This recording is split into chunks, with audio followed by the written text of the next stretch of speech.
Everybody has a story to tell. You have a story to tell. And it's a story of ups and downs that led you to where you are today. I find it is an act of generosity to others who might learn from your experiences. Or not. My name is Atamayka. I'm a painter and sculptor. I am blessed to have painted the stories and portraits of some amazing people. Some of them include this grandmother, the absolute queen of her family, also this beautiful woman who changed her life completely after losing her son in an accident. And this particular story I will show you today is of a very successful and generous businessman. Here's the story of his paintings. I always paint too. Before I go on with his story, I want to tell you that when I paint, I create poems in my head, also songs. I completely immerse myself in the story. I feel it in the colors, in the thickness of the paint, the brush strokes, and the themes, the images in my head, the sounds in my ears. So I offered him a video to accompany this portrait, and he got 4. They were linked in QR codes for his upcoming book. This current video is one of them. This is Mr. Carlo Chiavistrelli, a civil engineer whose company has building sites all over Europe. We sat down for a chat about his life, including the colors, impressions, and emotions that accompanied him on his way to becoming a company owner, and also the new goals he set for his future. I filmed the chats so I won't forget any of the details. The story he wanted to tell was about the 3 stages in his life that at the end coincided in his life in Tyrol, Austria. He grew on the outskirts of Rome. He could see the ocean from the window of his bedroom. Pine forests, mimosas, and the ocean. During the week, he would go to school in Rome. His high school years began in St. Johann in Tyrol, surrounded by the Austrian Alps.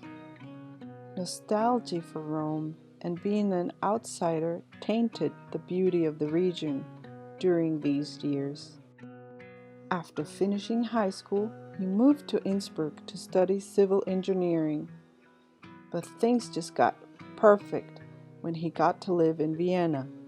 Vienna is red for him. He felt life started again, and he also found love. He met his beautiful wife at a Christmas market. He organized a school year abroad, which took him to New York. For him, New York is black. Tyrol became his home again for good. He worked a bit over a year under the guidance of his dear uncle who passed away. Young Mr. Chiavistrelli found himself having to lead the company as his own. He describes parts of that time in his life like drowning in deep waters. The sun came out again with the birth of his daughter. She brought light into his very stressy life. Now his 2 girls, wife and daughter, kept him strong. Serendipity brought him to a group of mentors which turned into best friends. They showed him the ropes of life as a businessman. His support team was now his family and these great supportive people. And so, life goes on, and without you noticing, the waters are not so deep anymore. The sun is shining, and you smile. On his first trip to Africa, he took his daughter with him. What he thought would be a life's lesson for her was in reality a lesson for him. After that trip, he decided to change his life a bit. He wanted to give back. He created a school for kids in Africa. a shelter also, and he created home base back at home in Austria. The latter is a place of gathering and co-working. It's where I also had the chance to organize an exhibition with great Tyrolean artists Helga Schiegel and Stamp.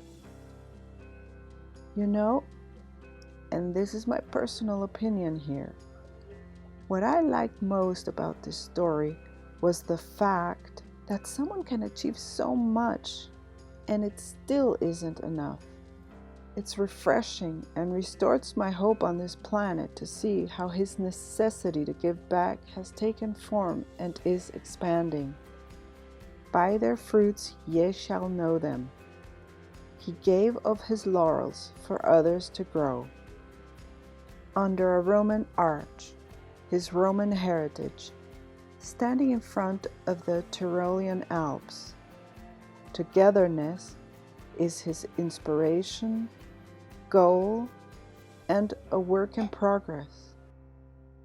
Thanks for listening, and thank you for letting me tell your story.